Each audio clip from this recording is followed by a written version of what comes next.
how that would work, and he's been great. He's been very supportive. All he's wanted to do is just come back, help me win. He's been there, done that as a head coach.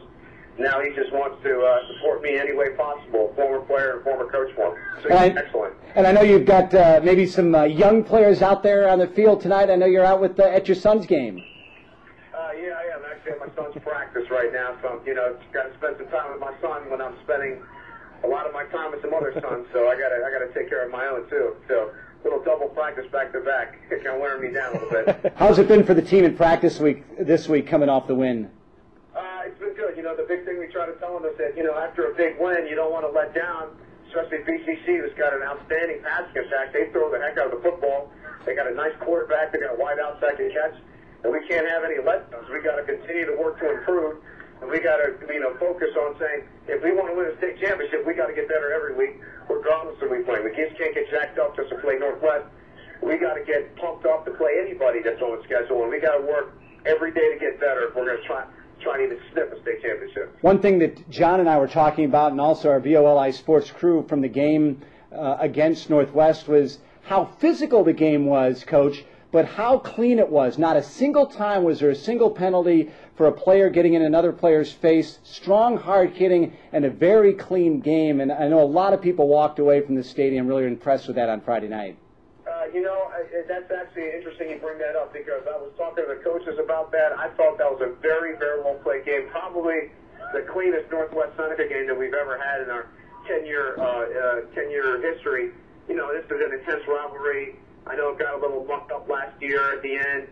We've had penalties. We've had kids, getting thrown off the team. All kinds of silly stuff that happened previously. But this game was really clean. I know that's something that Coach Fields and myself have talked about in the offseason. Let's try and clean this rivalry up, because I felt like our reputation wasn't too good, and I didn't want the county to take that game away from us, because we know that it's a great football game, a great rivalry, one of the best in Montgomery County, if not the best. So yeah, we were both very happy the way it was finished up, and they were very gracious at the end too as well. The kids were, and the coaching staff, they were excellent. There was no problems whatsoever. Coach, I want to back up just a second to where you said the sort of magic word, state championship, and definitely get the sense that you've had some great teams in the past, you've had some a lot of talent in the past, but it feels like there's a different sense this year, kind of a different sense of purpose. And you told our reporter Dan Greenberg after the game, I think you said something like, "I feel a lot of heat this year." How much does that win on Friday kind of cool you off a little bit? Well, yeah, I'm not sure if it cools off anything, because until we actually win it, then the heat probably won't be off. But, yeah, certainly beating a team like Northwest helps our confidence. We knew they were good. They're going to be deep in the playoffs. They're not going to lose many football games at all. So that was great for our confidence, winning that football game. We feel like, okay, if we can compete against a great team like that, then we should be able to compete against anybody. So, yeah, we were certainly happy with that. And, the heat and pressure is still on. Got to win it all. We got 12 more to go, for any chance for us to get any teed off our, especially my back. Well, a winner both on and off the field, a state championship as a player, as an assistant coach, a great career at Dickinson, and done a great job, and really sent some players onto some fine college programs and sent some young men off into the world. Coach Kim, thanks for joining us, and good luck this week as you try to build on that win over Northwest. Thank you very much. I appreciate it. Thanks very much, Coach. All right. Coach Fred Kim of Seneca Valley, who's really done a great job, and not his fault that a Kennedy program emerged in the first couple of years that he was coaching and really put some pressure on him, but he's done a great job, and I really think what he talked about, bringing Terry Changuris in, was something that some people would say, whoa, right. You're the man now. You've won 36 games in 4 years. But I think that really shows what type of person Fred Kim is in doing that for his players and for his team. Yeah, he wants to win. He's secure in his job, but that's not the most important thing to him.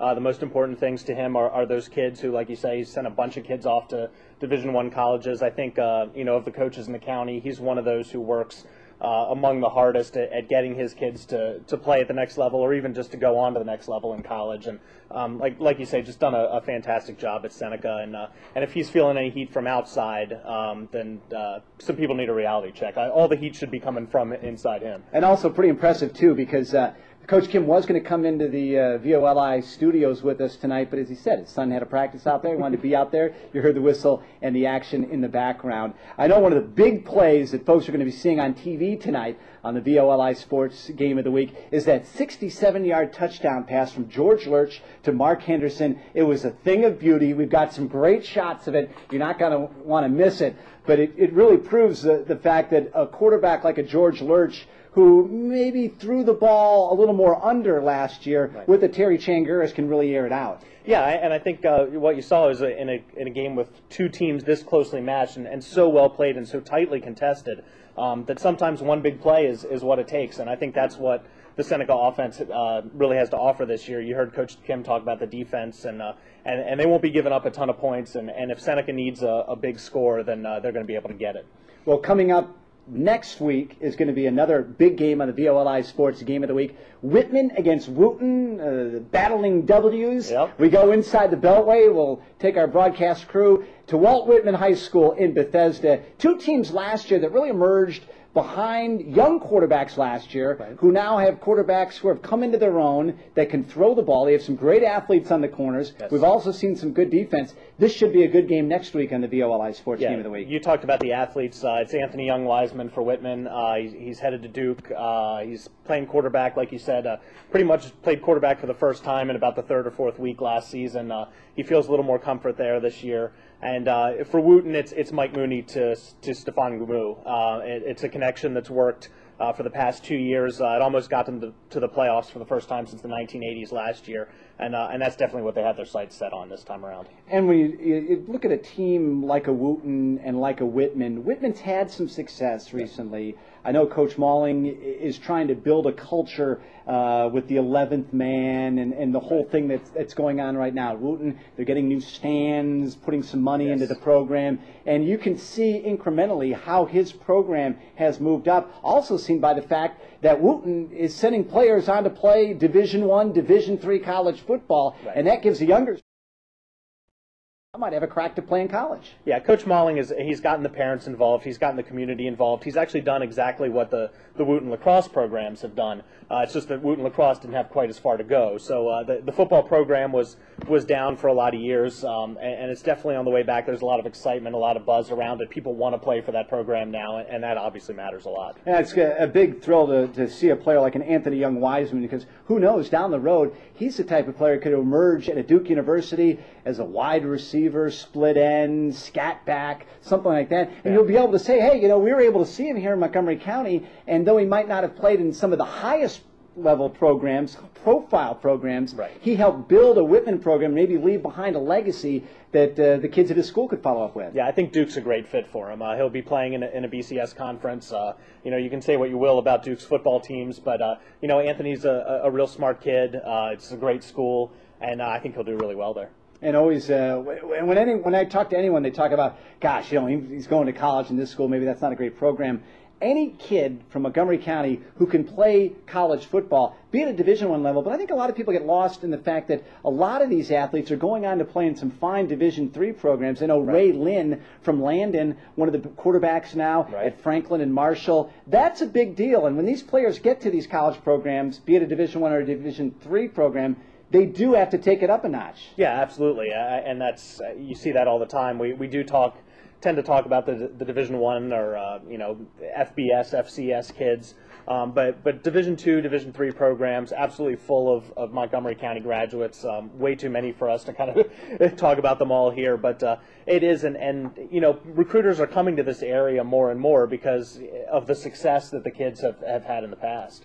Good football, good academics coming out of Montgomery County. So Walt Whitman and Wooten, that'll be our game next week on the VOLI Sports Game of the Week. So we want to thank everybody for joining us. Our first webcast at VOLiSports.com. They wanted to know, Bill from Damascus, if we're scouting Damascus. Yeah, a little bit. We know what they do. We've seen them a couple times. Like I said, a very young team, very exciting team. It'll be good to see them down the road a little bit this season. And one last question, folks emailing in, can any team in Montgomery County beat Good Counsel? Well, right now, in the state media poll, I've got to tell you that the Quince Orchard and Good Counsel are number 1 and number 2 in that order. So at least the media around the state seem to think that Quince Orchard could give it a go. We'll be talking about it all season long right here on our VOLiSports.com webcast every Tuesday night, 7 o'clock, leading right into our VOLI Sports Game of the Week. Tune into NCPS Schools Channel 33 and 35 tonight. As you move away from your computer and over to the television, Seneca Valley and Northwest, our boys football game. Then it'll be girls volleyball right after that. Stick around, a good one, Quince Orchard and Gaithersburg. For John Waymuller of the Gazette and Gazette.net, I'm Scott Wyckoff. For our entire VOLI sports crew, have a good night. We'll see you at the game.